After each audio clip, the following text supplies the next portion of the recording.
feels apt.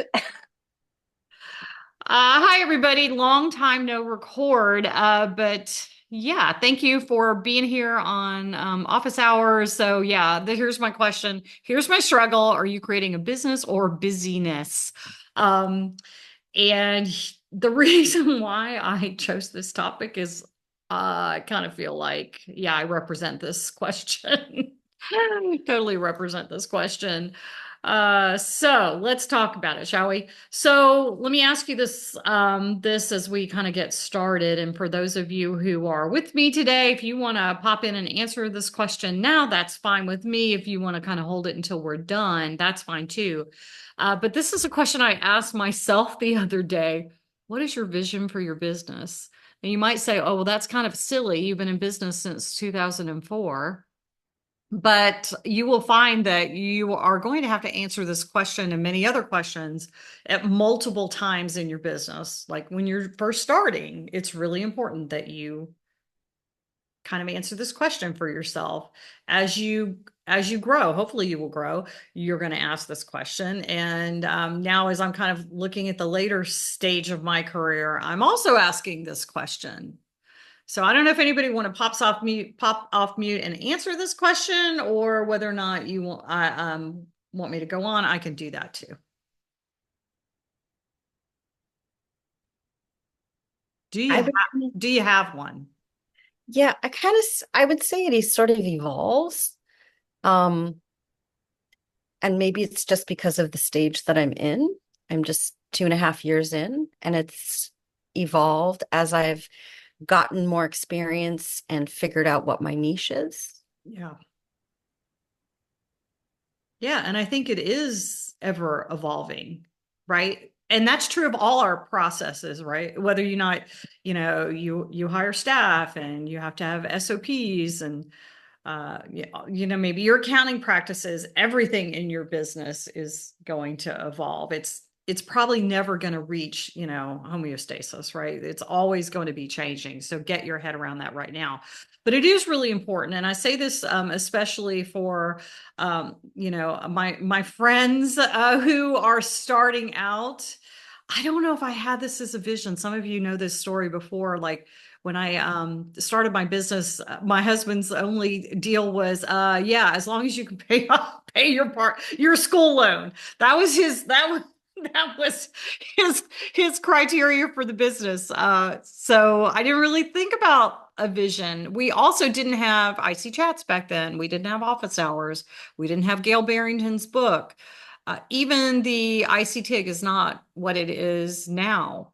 So what I'm saying is, I don't know if when I started, I had a vision other than I didn't want to have like a real job for a lot of reasons. So anyway, if you don't have a vision, that's definitely something you want to be working on. And hopefully this conversation is going to help you today. So let me get to the right slide. There we go. All right. So here's another question for you. Do you want to do the work, or do you want to manage people who do the work? And this might be part of the vision. There's some folks who are very clear. I only want as much work as I can handle, period. I enjoy the work. I like doing it. I like the client interaction. I like all of the nitty gritty stuff. I'm here for it all. There's other people who say that, and then all of a sudden, because you do a great job, and I know you all do a great job, you're going to get more business. And then all of a sudden, sorry, I didn't realize there's somebody in the waiting room. I hope they haven't been there for long. All of a sudden you have more work than you can handle. So again, getting back to that vision, right? That vision keeps us grounded. What's our home base? What's our touch point? But it's really important because some people say, yeah, I do not want to manage people. I like, doing the data. I like doing the reports, whatever it is. It gets back to kind of knowing, your skill set and what you're really good at. Hey Anne, just a Mhm. heads up that you're in we're getting like your notes slides. Oh, I saw you were great. recording, so Oh, I thank figured I'd you. let you Oh, know. yeah. Okay. Here, I thought it was so fancy. I Okay. can never get that to work. There we go. Thank you for letting me know, Jessica. Awesome. Well, I guess I'll be recording this again. Okay. All right. Where were we? Now, let me get my mouse to cooperate.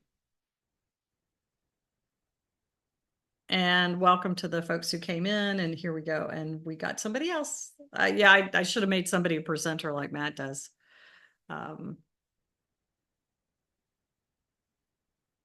Okay.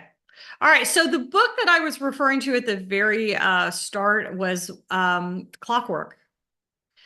And I have listened to it on Audible. That seems to be about the only way I can consume books right now is through my buds as I'm walking.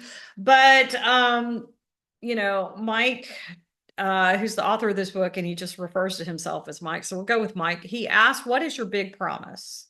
And so your big promise is, the thing that you want to be known for, right? What is it that your clients are going to, benefit from them working with you? And related to that is, sorry, I'm really having trouble with the mouse today. So what is your big promise? Remember, we started with the vision. Related to that, what is your big promise? And then what is your QBR in your business? So he refers to that as the queen bee role. And he talks about that as your brand promise. Like for me, it would be, well, I haven't done my homework, obviously, but it would be something like coalition organizations are going to grow in their capacity to really serve their community, something like that, right? And, CES helps community coalitions grow, something like that. So again, this is not a full-on review of the book by any stretch of the imagination. I just wanted to talk to you about some of the things that are kind of hitting it for me. And again, this gets back to the vision. All of the things are all related to this. Sorry, I've got people still coming in. And every time I have to go to a third screen, my screen messes up. Okay.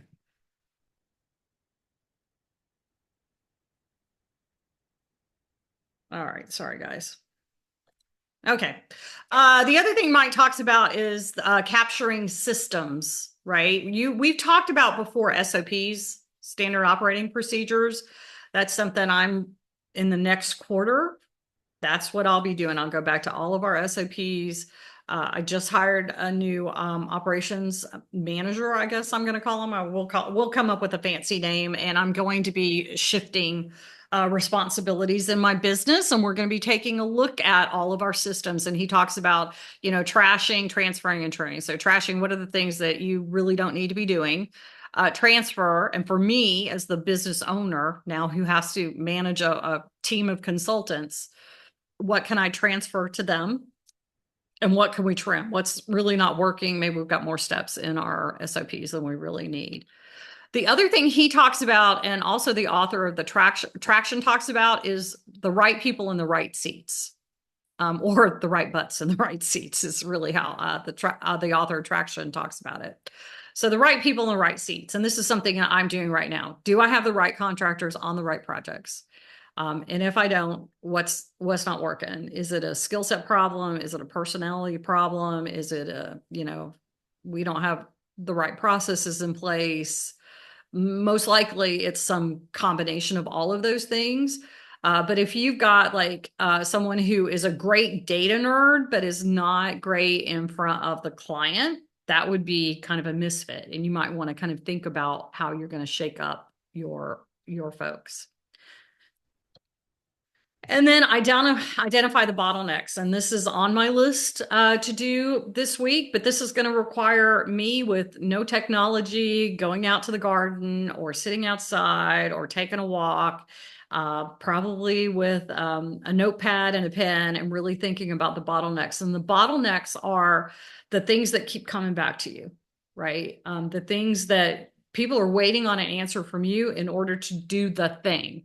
The more you can have the right people in the right seats, you develop your processes and your SOPs. Oh yeah, I didn't put it in here, but you learn how to delegate and let people make mistakes. And then you identify those bottlenecks. Where is it kind of like a bad dinner? It keeps coming back to you, right? So that's one of the things that I will be working on. So what I want you to kind of think about is what is your next right step. So we've talked a lot in this session today. We talked about, visioning and, what's the vision for your company and thinking about whether or not you want to be a solo practitioner, if you want a cast of thousands helping you out.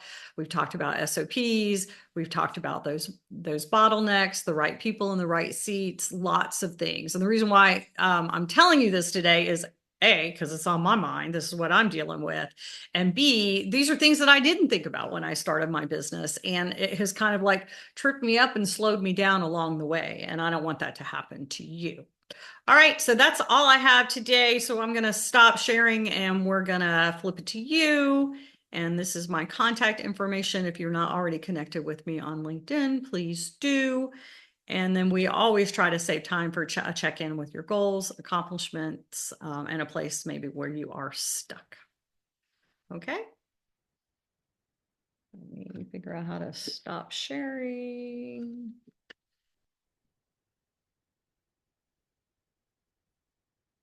Okie dokie. And then stop